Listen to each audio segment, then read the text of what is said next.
ما كان محمد أبا أحد من رجالكم।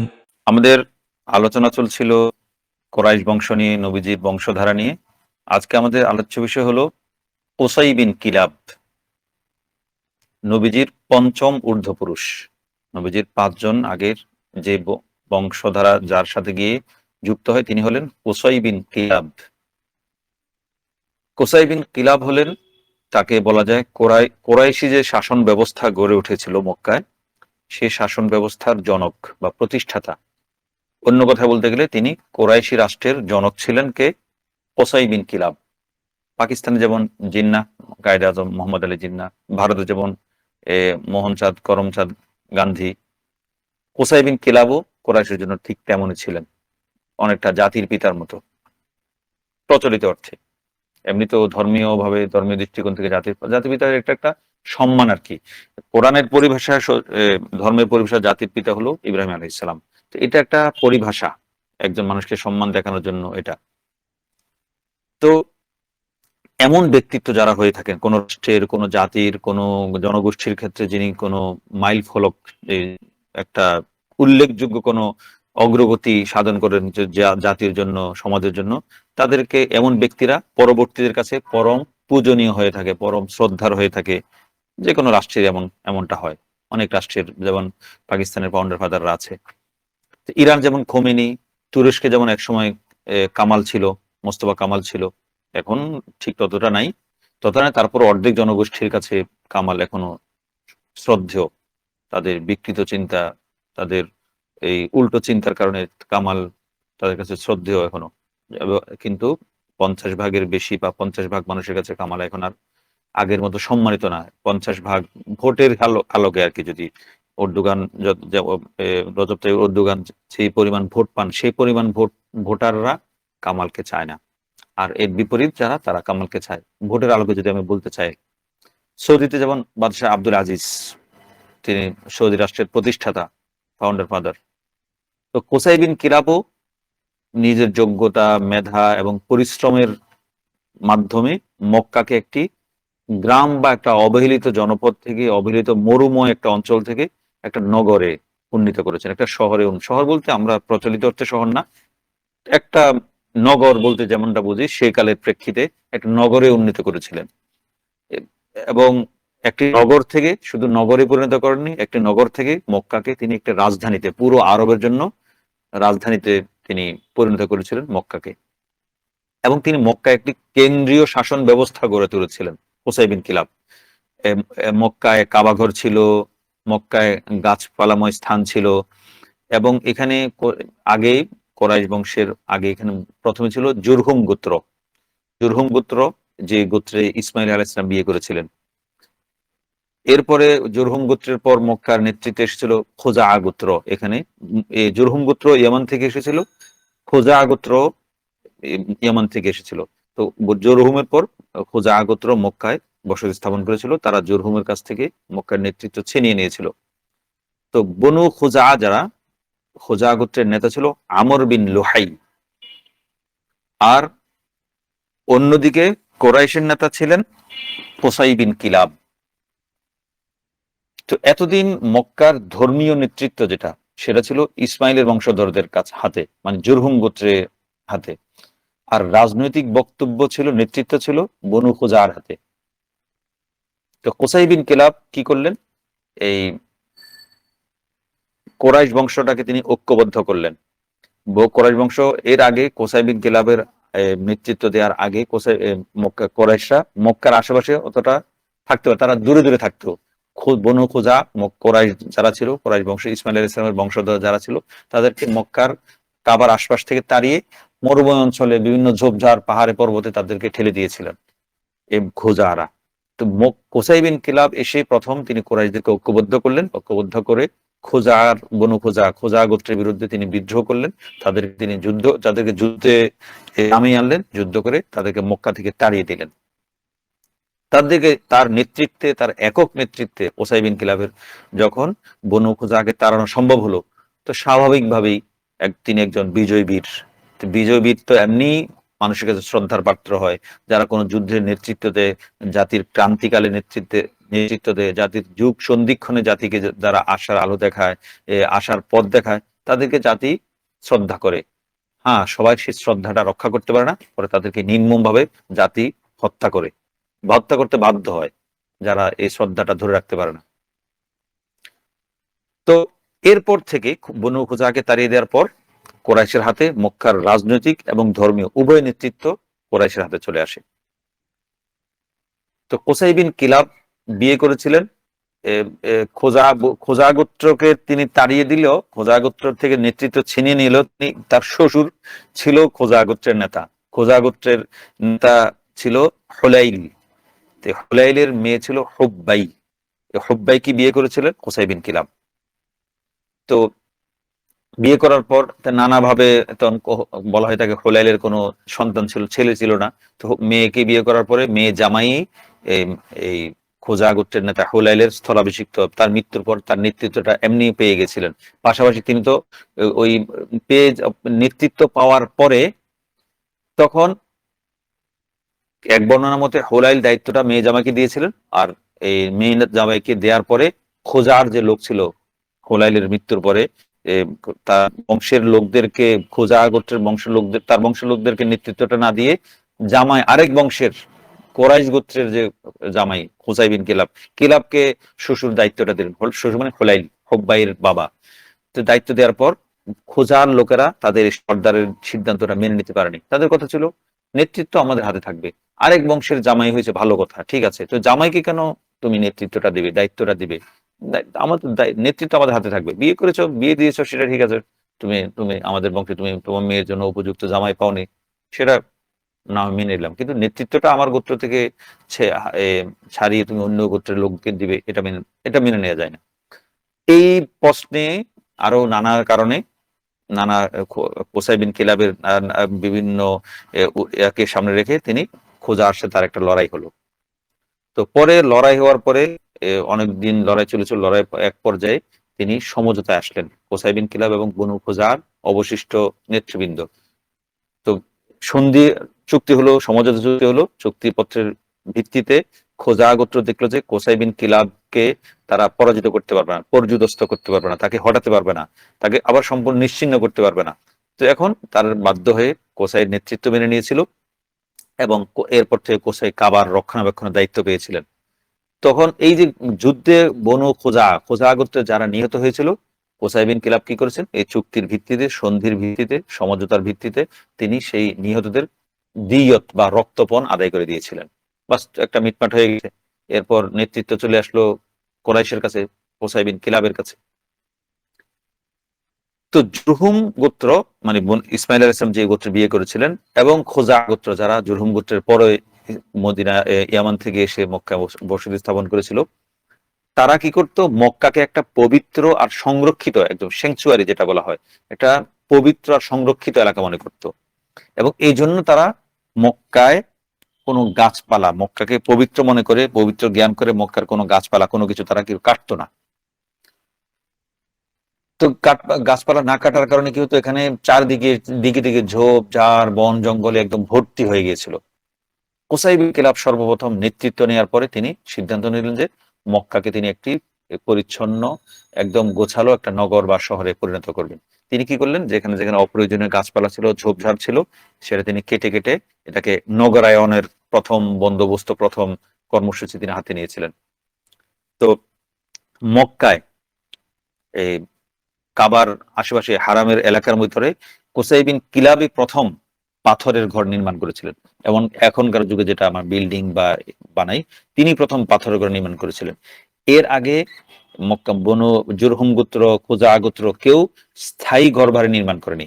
সবাই ওই বেদুইনদের মতো তাঁবু খাটিয়ে বা অস্থায়ী আবাসে, কুড়ে ঘরে বা কুটিরে থাকতো।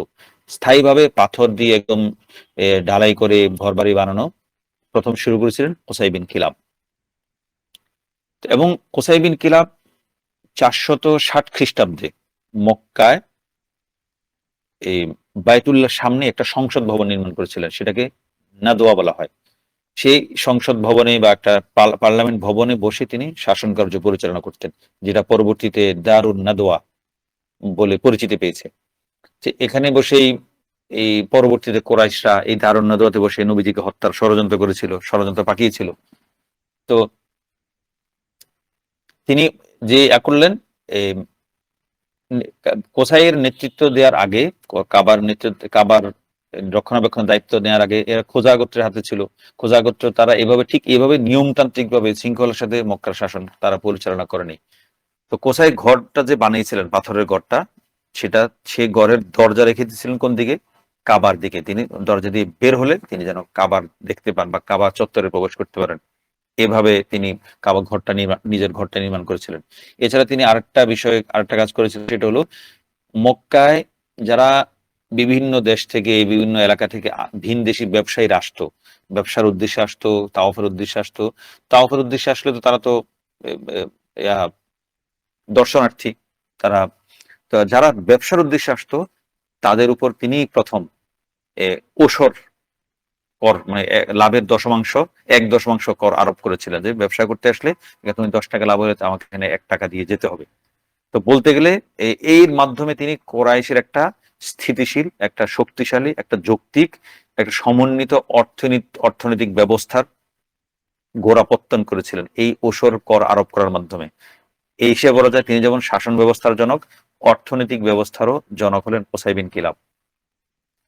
তো আগত ব্যবসায়ীদের কাছ থেকে যে কর আদায় করতে পারা, যে তিনি কর আদায় করেছেন, এই কর আদায় করতে পারাটাই প্রমাণ করে যে কোসাইর হাতে মক্কার সর্বময় ক্ষমতা ছিল, শাসন ব্যবস্থা ছিল তার হাতে। তো শাসক হওয়ার কারণে কোসাই তার সন্তানদের মধ্যে রাষ্ট্র পরিচালনার বিভিন্ন দায়িত্ব বন্টন করে দিয়েছিলেন। মক্কার প্রশাসন, মক্কার কাবা ঘর, মক্কা আগত হাজিদের সংশ্লিষ্ট কিছু দায়িত্ব ছিল। যেমন এমন উল্লেখযোগ্য 6টি দায়িত্ব ছিল। একটা হলো সিকায়া, হাজিদেরকে পানি পান করানো। 2 নম্বর ইমারা, কাবাঘর আবাদ করা, সংস্কার কার্য করা ইত্যাদি। 3 নম্বর হিজাবা বা সিদানা, সিন দিয়ে। এই হিজাবা বা সিদানা একই দায়িত্ব। এটা এই বিষয় দায়িত্ব হলো কাবার গিলাপ পরানো, কাবার রক্ষণাবেক্ষণ করা, কাবা ঘর পরিষ্কার পরিচ্ছন্ন রাখা, কাবা ঘরের চাবির দায়িত্ব পালন করা। এটা হলো হিজাবা বা সিদানার দায়িত্ব। 4 নম্বর দায়িত্ব হলো রিফাদা। রিফাদা মানে আগত হাজি এবং যারা আছেন যারা পিলগ্রিমেজ, যারা তো দর্শনার্থী আছেন তাদের পানাহার এবং মেহমানদারি বন্দোবস্ত করার দায়িত্বকে রিফাদা বলা হয়। 5 নম্বর দায়িত্ব হলো লিওয়া, যুদ্ধ বিগ্রহে পতাকা বহন করা, যুদ্ধে নেতৃত্ব দেয়া। এটা একটা সেকশন, একটা ভাগ ছিল কোরাইশের মক্কার নেতৃত্বের ভাগ বন্টনের মধ্যে। আরেকটা 6 নম্বর বিষয় ছিল নাদোয়া। নাদোয়া মানে প্রশাসন, সংসদ। এই 6টি বিভাগ বিভিন্ন কোসাইয়ের বিভিন্ন ইয়াকে ভাগ করে দিয়েছিলেন, বিভিন্ন গোত্রকে দায়িত্বগুলো। তো পাশাপাশি কোসাই বিন কিলাব আরেকটা কাজ করেছিলেন। তিনি কি করেছিলেন, যে ছিল এই কোরাইশের উপর একটা বার্ষিক কর আরোপ করেছিলেন, সেটা হলো রিফাদা। রিফাদা মানে আমরা অর্থ বলেছি কি, হাজিদের পানাহার করানো, হাজিদের মেহমানদারি করা ইত্যাদি। তো এই রিফাদার জন্য তিনি কোরাইশের যারা ছিল সদস্য সবার উপর একটা বার্ষিক কর, ট্যাক্স আরোপ করেছিলেন, যে তোমরা এই হারে একটা টাকা দিবে, এই টাকা দিয়ে আমরা যারা হজ করতে আসবে তাদেরকে আমরা মেহমানদারি করবো, ভরণ পোষণ, তাদের খাওয়া দাওয়ার বন্দোবস্ত করবো। তো এই টাকাটা পুরোটাই ব্যয় হতো হাজিগণের খেদমতে, হাজি সাহেবদের খেদমতে। তো এইসব নানামুখী সংস্কার কার্য, নানামুখী ব্যবস্থাপত্রের মাধ্যমে কোরাইশের মধ্যে কোসাই বিন কিলাবের কথা, চিন্তা, মতামত ছিল দ্বীনি বিধানের মতো। যেমন নবী করিম সাল্লাল্লাহু আলাইহি ওয়াসাল্লাম যেটা বলতেন সেটাই ধর্মের শরীয়তের বিধান হতো। ঠিক এমনটা না হলো, অনেকটা এমনই কোসাই বিন কিলাব যেটা সিদ্ধান্ত দিতেন সেটা একটা দ্বীনি বিধানের মতো হয়ে যেত। মক্কার জন্য সেটা একদম অবধারিত কোরআনের আয়াতের মতো হয়ে যেত। মানে উদাহরণস্বরূপ বললাম আর কি, এমনটা। অর্থাৎ তার কথাই ছিল আইন, কোসাই বিন কিলাবের কথাই ছিল আদালত, কোসাই বিন কিলাবের কথাই ছিল সংবিধান। ঠিক অনেকটা আমেরিকার যে ফাউন্ডার ফাদার আছে না, ফাউন্ডার ফাদারদের মতো। তো আমেরিকার ফাউন্ডার ফাদার মানে আমেরিকা যারা প্রতিষ্ঠা করেছিল, বিশেষ করে মনে করা হয় 16 জন নেতাকে আমেরিকার মূল ফাউন্ডার ফাদার মনে করা হয়, যারা আমেরিকার স্বাধীনতা যুদ্ধে নেতৃত্ব দিয়েছিল। তাদের নেতা ছিল জর্জ ওয়াশিংটন। এই 16 জন ছাড়াও আরো অনেক নেতা যুক্তরাষ্ট্রের প্রতিষ্ঠাকালে সক্রিয় ভূমিকা রেখেছে। তো এই আমেরিকার প্রতিষ্ঠাতা ফাউন্ডার ফাদাররা যে সংবিধান রচনা করে গিয়েছিল সেটাই আমেরিকার চূড়ান্ত আইন বলে বিবেচিত হয়ে আসছে এখনো পর্যন্ত। যেমনটা ব্রিটেনে, ব্রিটেনে কিন্তু নিয়মতান্ত্রিক কোনো সংবিধান নেই। ব্রিটেনের চূড়ান্ত আইন কোনটা? ম্যাগনা কার্টা।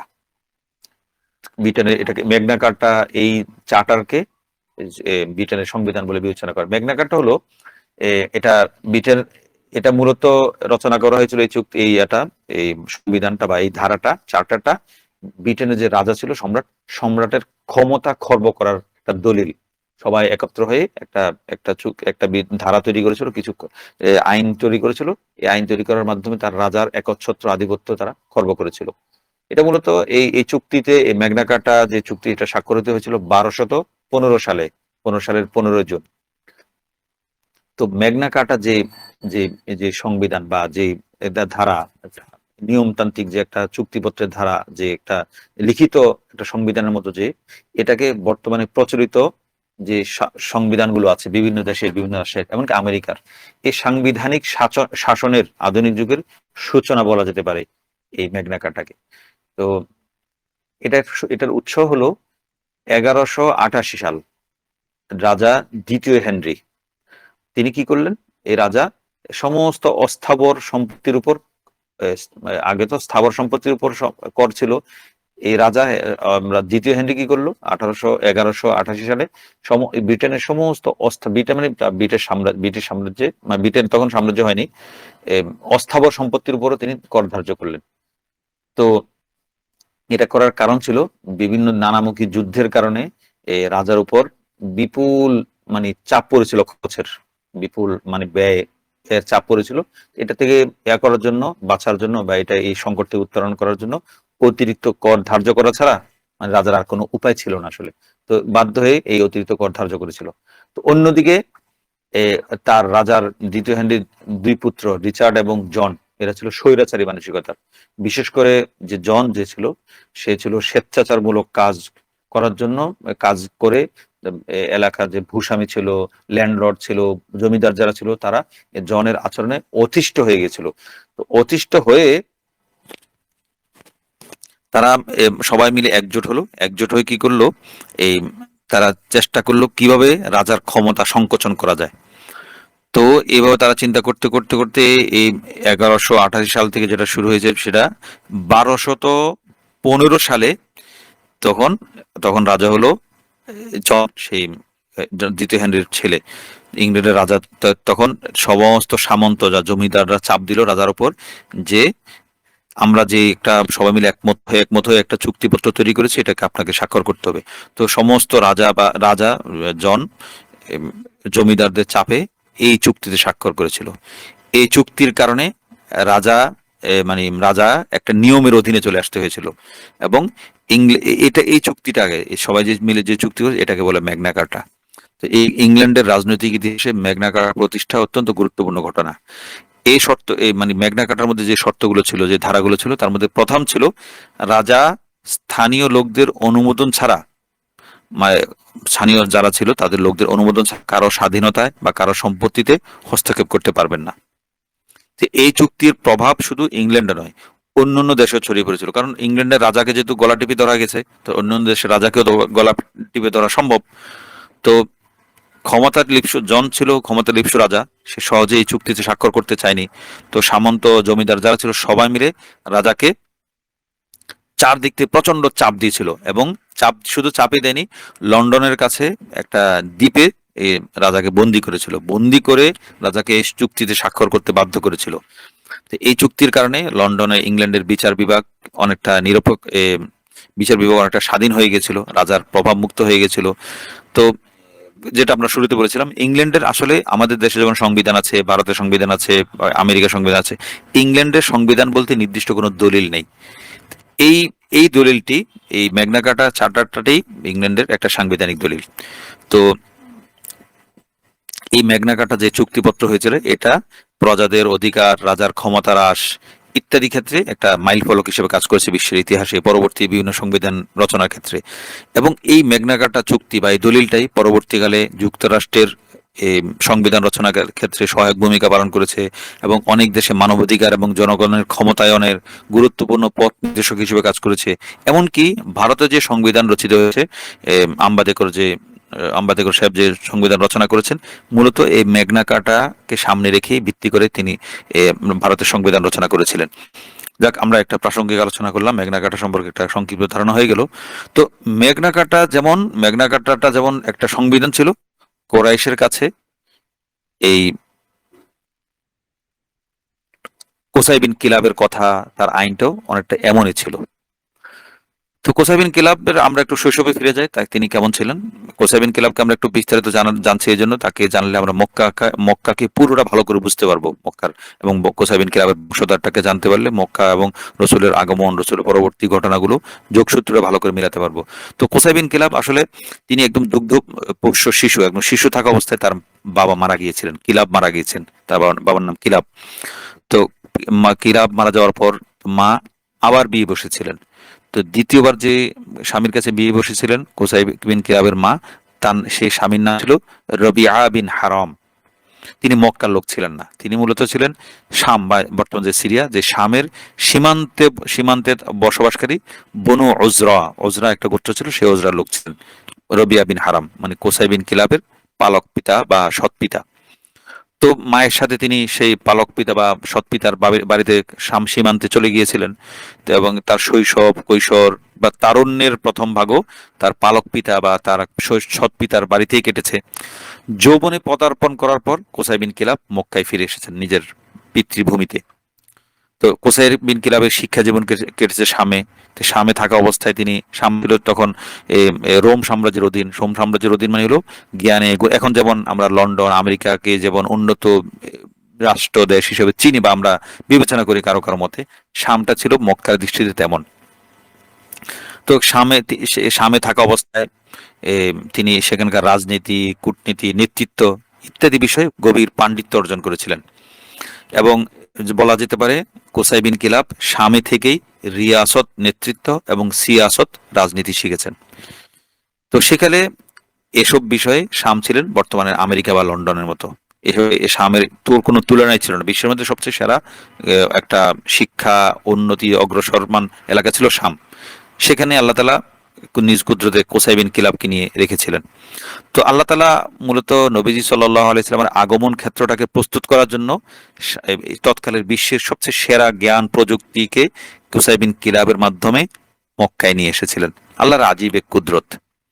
তো কোসাই বিন কিলাব নেতৃত্ব লাভ করার পর তিনি ওই যে বললাম, তিনি রিফাদা মানে মেহমানদারি, খাবার দাবার খাতে কোরাইশের উপর একটা বার্ষিক কর ধার্য করেছিলেন।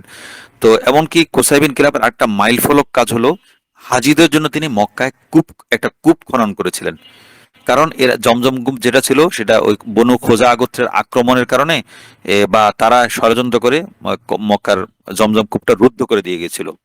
তো এই জন্য পানি ব্যবস্থা খুব সংকটাপন্ন হয়ে গেছিল। তখন কোসাই বিন কিলাব নিজ উদ্যোগে এই একটা কূপ খনন করেছিলেন হাজিদের পানি এবং মক্কাবাসীদের পানি পানের সুবিধার্থে। এটাও তার জন্য তার গ্রহণযোগ্যতা আরো বাড়িয়ে দিয়েছিল।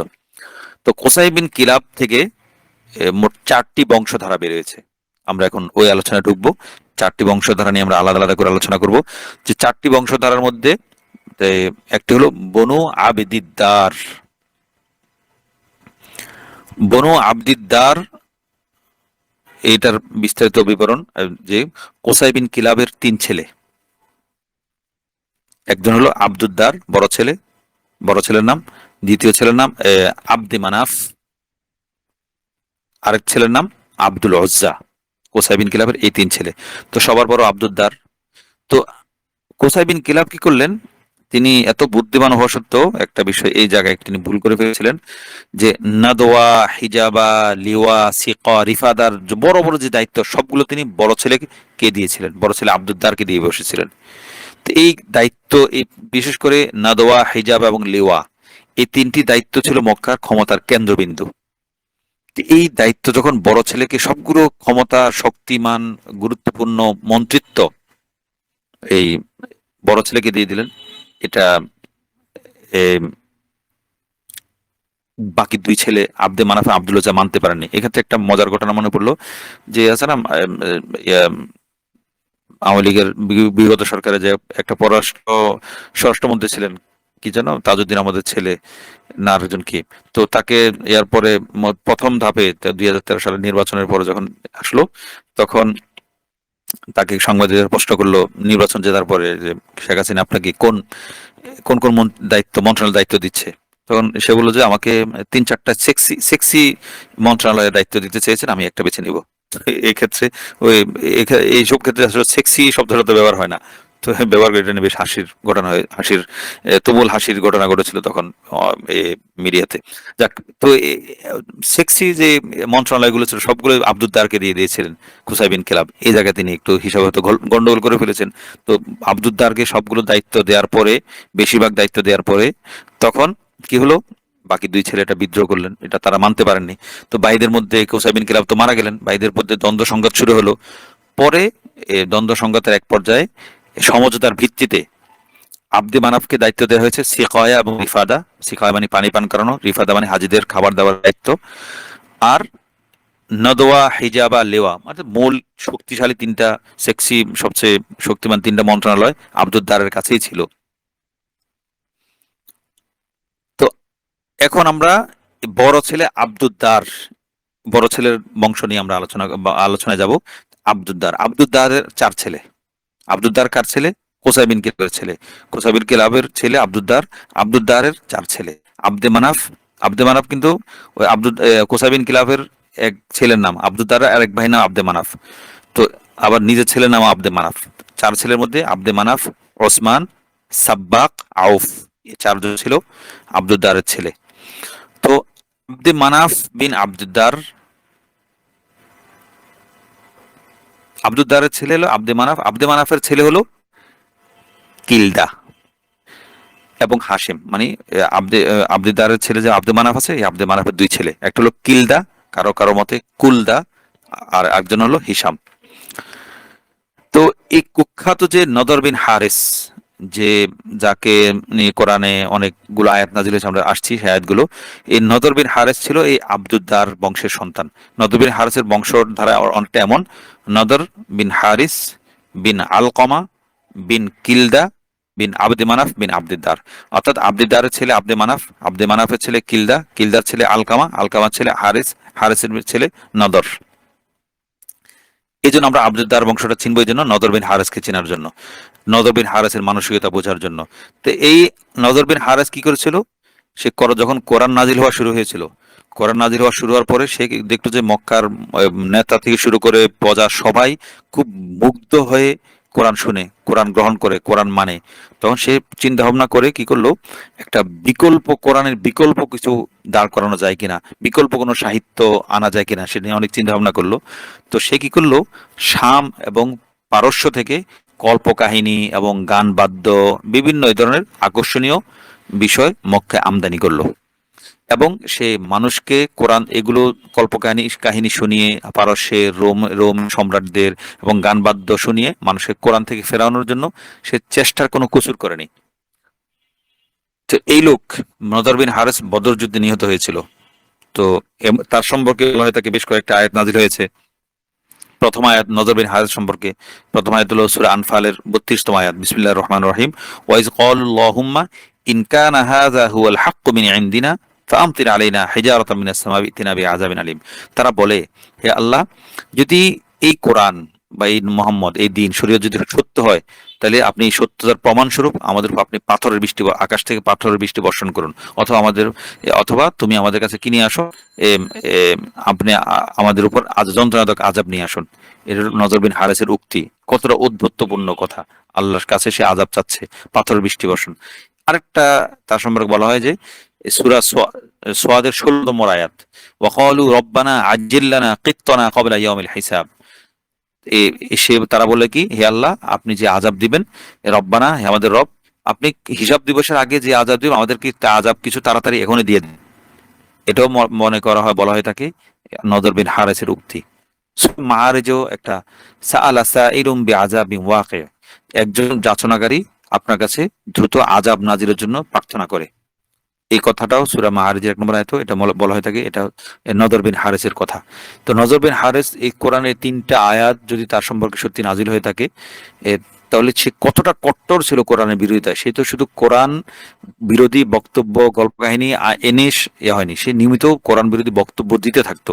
নিয়মিত সে এই বিষয়ে কথায় কথায় তার সেই কোরাইশি চেতনা, কোরআন বিরোধী চেতনা সে প্রচার করতো, গিলাতে চাইতো মক্কার কোরাইশদেরকে, কোরআন থেকে বিমুখ করতে চাইতো। এই 3টি আয়াতই তার প্রমাণ যে তার জন্য আল্লাহ তাআলা তিনটে আয়াত ব্যয় করেছিলেন। এই নদর বিন হারিসের এক বোন, তার নাম কুতাইলা বিনতে হারিস, তিনি ইসলাম গ্রহণ করেছিলেন, তিনি সাহাবিয়া ছিলেন। এবং নদর যখন বদরে নিহত হয়েছিল তখনও কোতাইলা বিনতে হারিস ইসলাম গ্রহণ করেননি। তখন বদরে নিহত হওয়ার পর বোন কোতাইলা ভাই নদর বিন হারিসকে নিয়ে একটা শোকগাথা রচনা করেছিলেন। এ ছিল বনু আব্দিদ্দারের বড় ছেলের একটা শাখা বংশের কিছু আলোচনা। পরবর্তীতে আব্দিদ্দারের যে একটা একটা বংশ ছিল বনু আমের। এই আমেরের কাছে নাদোয়া মানে মক্কার সংসদের দায়িত্ব চলে গিয়েছিল। এবং এই বনু আব্দিদ্দারের আরেকটা শাখা বংশ বনু তলহা, এই তলহার কাছে কাবাগরের চাবি এবং লিওয়া বা পতাকার দায়িত্ব এসেছিল। এই বনু তলহা যে আছে, এটা নিয়ে আমরা একটু আলোচনা রাখলাম, আমরা একটু কিছুটা লম্বা করব। তো বনু তলহা বনু আব্দিদ্দারের যে শাখা, বনু তলহারই একটা সন্তান হলো ওসমান বিন তলহা। তো ওসমান বিন তলহা রাদিয়াল্লাহু আনহু তিনি মক্কা বিজয়ের আগে ইসলাম গ্রহণ করেছিলেন। 8ম হিজরিতে খালিদ বিন ওলীদ এবং আমর বিন আস রাদিয়াল্লাহু আনহুর সাথে মিলে ওসমান বিন তলহাও মদিনায় হিজরত করেছিলেন। এবং মক্কা বিজয়ের সময় নবীজি কাবাগরের যে চাবি দিয়ে দায়িত্ব দিয়েছিলেন, এই দায়িত্বটা এই ওসমান বিন তলহার হাতেই কাবার চাবি তুলে দিয়েছিলেন। কাবার চাবি তুলে দিতে গিয়ে রাসূলুল্লাহ সাল্লাল্লাহু আলাইহি ওয়াসাল্লাম বলেছিলেন, খুযুহা ইয়া বানি আবি তলহা খালিদাতান তালিদাতান লা ইয়ানজিউহা মিনকুম ইল্লা যালিমুন। হে আবু তালহার বংশধর, তোমরা কাবাঘরের চাবির দায়িত্বভার গ্রহণ করো, চিরকালের জন্য স্থায়ীভাবে এই দায়িত্ব গ্রহণ করো। যে তোমাদের কাছ থেকে চাবি ছিনিয়ে নেবে সে জালেম। এটা হাদিস। তো আজ পর্যন্ত বাইতুল্লাহর এই চাবি এই পরিবার মানে বনু তলহা এই বংশের হাতে দায়িত্বে আছে।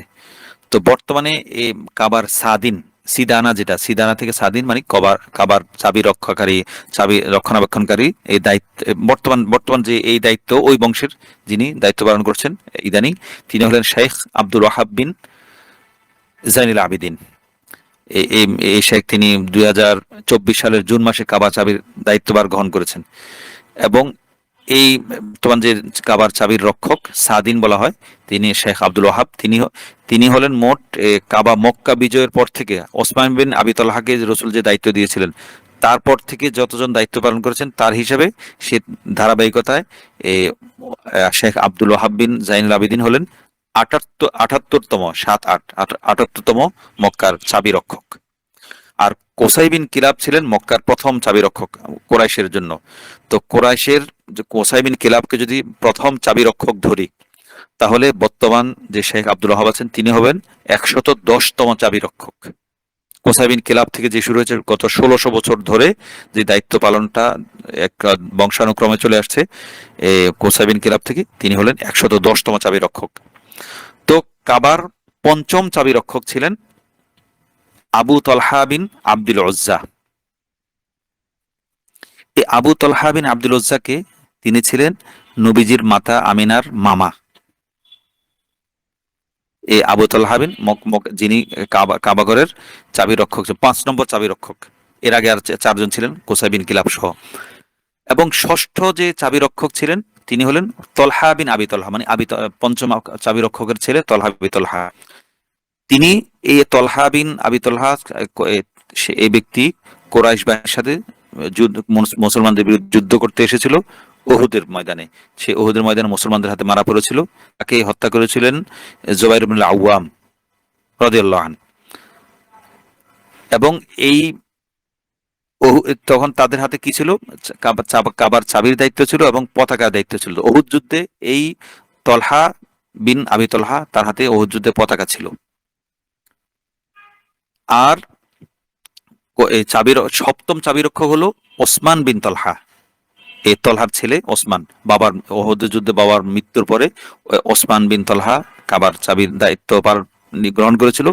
এই ওসমান বিন আবি তলহা যেহেতু তাদের বংশে কাবার চাবির দায়িত্ব এবং পতাকার দায়িত্ব, আহজাবের যুদ্ধে কোরাইশের পতাকার দায়িত্ব পালন করেছিল এই ব্যক্তি ওসমান বিন আবি তলহা। তো ওহুদ যুদ্ধে বাবা তলহা মৃত্যুবরণ করার পর ওসমান চাবির দায়িত্ব পেয়েছিলেন। এটা ছিল তার প্রথম দায়িত্ব পালন। তিনি তখন কাফির ছিলেন। তো চাবির দায়িত্ব পালনকালেই তিনি ওই অষ্টম হিজরিতে মানে আহজাব যুদ্ধে তো তিনি মুসলমানদের বিরুদ্ধে পতাকা বহন করেছিলেন।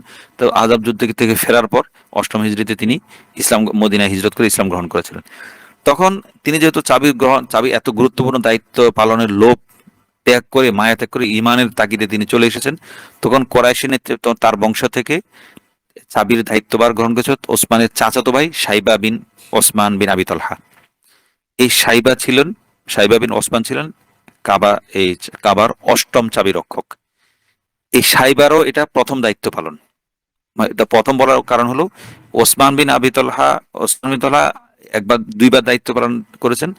এই সাইবা বিন ওসমান বিন আবি তলহাও দুইবার দায়িত্ব পালন করেছেন। তো মক্কা বিজয়ের পর নবীজি চাবির দায়িত্বভার কাকে দিয়েছেন? ওসমান আবি তলহাকে দিয়েছেন। তখন এটা ছিল ওসমানের দ্বিতীয়বার দায়িত্ব পালন। প্রথমবার তো তিনি বাবার মৃত্যুর পর, ওহুদে মৃত্যুর পর দায়িত্ব পালন করেছেন। এরপর তিনি আহজাব যুদ্ধের পরে ইসলাম গ্রহণ করে মদিনা চলে এসেছেন, তো এ দায়িত্ব ছেড়ে। এরপর মক্কা বিজয়ের পর নবীজি আবার ওসমান বিন আবি তলহার কাছে চাবির দায়িত্ব বুঝিয়ে দিয়েছেন। তিনি দ্বিতীয়বার মতো দায়িত্ব পেয়েছেন। কাকে সরিয়ে? ওই সাইবা বিন ওসমানের কে সরিয়ে রসুল দায়িত্ব দিয়েছেন এই ওসমান আবি তলহাকে। তো ওসমান এটা দ্বিতীয় দায়িত্ব পালন। তো দায়িত্বটা পাওয়ার পরে ওসমান আবি তলহা নবীজি তাকে দায়িত্ব দিয়েছেন। তিনি কি করলেন? তার কাছে মক্কার কাবা শরীফের চাবির দায়িত্ব পালন হচ্ছে, মদিনায় গিয়ে নবীজির সাথে থাকাটা বেশি পছন্দ হয়েছিল, তার কাছে এটা বেশি প্রিয় মনে হয়েছিল। তখন তিনি কি করলেন? দায়িত্বভার নিজের কাছে রাখলেন, তবে তার নায়েব, তার ওয়া হিসাবে, সহকারী হিসাবে দায়িত্বটা কাকে দিয়ে এসেছেন? ওই তার চাচাতো ভাই এতদিন ধরে যে দায়িত্ব পালন করেছিল সাইবা বিন ওসমানকে দায়িত্ব দিয়েছিলেন। এবার এই দায়িত্ব দেওয়ার পর ওসমান তো আর মক্কায় ফিরে যাননি। তো ওসমানের মৃত্যুর পর এই সহকারী যে সাইবা ছিল তিনি পুরো দায়িত্ব পালনের ভার পেয়েছেন। এটা ছিল সাইবা বিন ওসমানের দ্বিতীয়বার দায়িত্ব পাওয়া। প্রথমবার তো তিনি ওই ওসমান আবি তলহা মুসলমান হয়ে হিজরত করে চলে আসার পর পেয়েছেন। এটা আনুষ্ঠানিকভাবে দ্বিতীয়বার দায়িত্ব পেয়েছেন তিনি। এই সাইবা বিন ওসমান তার বংশধররাই এখনো পর্যন্ত মক্কার চাবির দায়িত্ব পালন করে আসছে। এই জন্য তাদেরকে বলা হয়, যাদের নামের শেষে সাইবি যে নাম যুক্ত করা হয়, এই সাইবা, এই দশম যে দায়িত্ব পালনকারী সাইবা, তিনি তার নাম হিসাবে, তার বংশধর হিসাবে, তিনি পূর্বপুরুষ হিসেবে এখন যারা চাবির দায়িত্ব পালন করে সবার নামের শেষে সাইবা লাগানো হয়। তো এটা গত 1600 বছর ধরে এই বংশের হাতে কাবার রক্ষণাবেক্ষণের দায়িত্ব। তো এই কাবার চাবি রক্ষণের দায়িত্বটাকে মনে করা হয় ইসলামের একমাত্র দায়িত্ব, যেটা স্থিরভাবে একটা বংশের হাতে স্থির হয়ে আছে। 1600 বছর ধরে এই দায়িত্ব একটা বংশের একটা ধারার মধ্যে এই দায়িত্বটা আছে, এবং মুসলিম বিশ্বের সবচেয়ে প্রাচীন এবং সবচেয়ে স্থায়ী একটা দায়িত্ব বিবেচনা করা হয়। এছাড়া আর কোনো দায়িত্ব আসলে স্থায়ীভাবে কোনো বংশের হাতে নেই। এমন কোন ইমামতি, কাবাগরের ইমামতি, মসজিদের ইমামতি, মদিনার মসজিদের ইমামতি, কোনো কাজে, কোনো বিষয়টাতে ইসলামের শরীয়তের মতে, ধর্মীয় বিধান মতে কোনো দায়িত্ব স্থায়ীভাবে আর কারো কাছে নাই। যে শুধু চাবির দায়িত্বটা রসুলের আদেশ ক্রমে, সে কুসাই বিন কিলাব, রসুলের আগে থেকে কুসাই বিন কিলাব থেকে শুরু হয়ে রসুল থেকে আবার রসুল দায়িত্ব দিয়েছেন এই বংশের হাতে, এই ধারা এখনো চালু আছে। এই বনু আব্দিদ্দার যেটা বললাম, এই বংশের বিখ্যাত সাহাবী ছিলেন মুসআব বিন উমাইর, তিনি বনু আব্দিদ্দারের সন্তান। এছাড়া নবীজির নানির নাম কি? বাররাহ বিনতে আব্দুল উজ্জা, তিনি এই বংশের বনু আব্দিদ্দারের মেয়ে। এই ছিল বনু আব্দিদ্দার একটা সংক্ষিপ্ত পরিচিতি। এরপর আমরা যাব বনু আব্দে মানাফ। ওই আব্দে মানাফের 4 ছেলে, একটা হলো হাশেম, মুত্তালিব, আব্দে শামস। এই 3 ছেলে, এই 3 ছেলে এক মায়ের সন্তান। তাদের মায়ের নাম ছিল আতেকা বিনতে মুররাহ। আর 4 ছেলের চতুর্থ জন ছিল নওফেল। এই নওফেল ছিল আরেক ঘরের আরেক মায়ের সন্তান।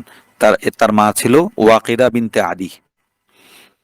তো প্রথম ঘরে আতিকা বিনতে মুররা যে 3 সন্তানের মধ্যে হাশিম এবং আব্দে মানাফ, শামস। হাশিম এবং আব্দে শামস মূলত যমজ ভাই ছিলেন। এমন কথা প্রচলিত আছে যে জন্মের সময় দুজনের আঙ্গুলে জোড়া লাগানো ছিল, দুই হাতের আঙ্গুলে। তো সেটা তো ঘটনা, কথিত ঘটনা হতে পারে।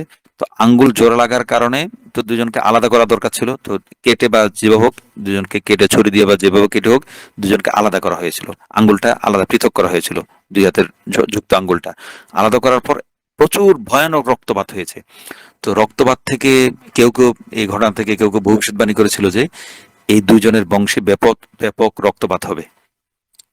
তো আসলে তাই, এই আব্দে শামসের বংশের থেকে বনু উমাইয়া, আর হাশিমের বংশ থেকে কোরআশ, বনু হাশেম, এই দুইজনের মধ্যে যে দ্বন্দ্ব ছিল, কারবালার ময়দানে যে দ্বন্দ্ব, এটাও কেউ কেউ মনে করেন ওই উমাইয়া বংশ আর কোরাইশ বংশের মধ্যে দ্বন্দ্ব।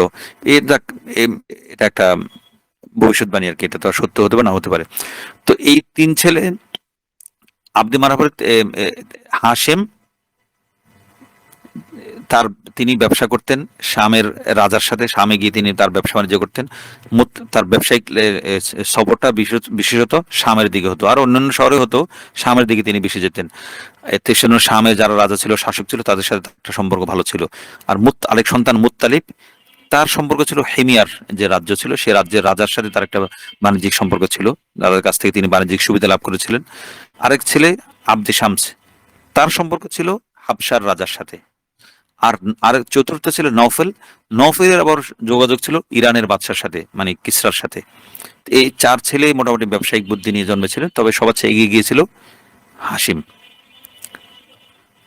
তো এখানে একটা ঘটনা আমরা উল্লেখ করতে পারি, সুনানে আবি দাউদের একটা ঘটনা আছে যে খাইবরে যে যুদ্ধ হয়েছিল, সেই যুদ্ধের পরে নবীজি যে প্রচুর গনিমত লাভ করেছিলেন, গনিমতের সম্পদ, সেই গনিমতের সম্পদ নবীজি নিজের ভাগে যে অংশ, পঞ্চমাংশ, একটা পুরো গনিমতে মালের পঞ্চমাংশ নবীজির জন্য থাকে, নবীজি এবং আল্লাহর জন্য। ওই সূরা 10 পারার শুরুতে যে আয়াতের মধ্যে যেটা অংশ ভাগ করা আছে, গনিমতে মাল কি কতটুকু পাবে, তো এক পঞ্চমাংশ নবীজির জন্য থাকে। তো নবীজি নিজের অংশের ভাগটা কি করেছিলেন, বনু হাশিম এবং বনু মুত্তালিবকে সমানভাবে ভাগ করে দিয়েছিলেন। কিন্তু বনু আব্দে শামস এবং বনু নওফেল, ওই যে চার সন্তান, আব্দে মানাফের যে চার সন্তান, চার সন্তানের মধ্যে হাশেম এবং মুত্তালিবকে নবীজি অংশ দিয়েছিলেন নিজের অংশ থেকে। আব্দে শামস এবং নওফেলের বংশধরকে তিনি কোনো খাইবরের প্রাপ্ত অংশ থেকে, নিজের অংশ থেকে যেটা, তিনি দেননি।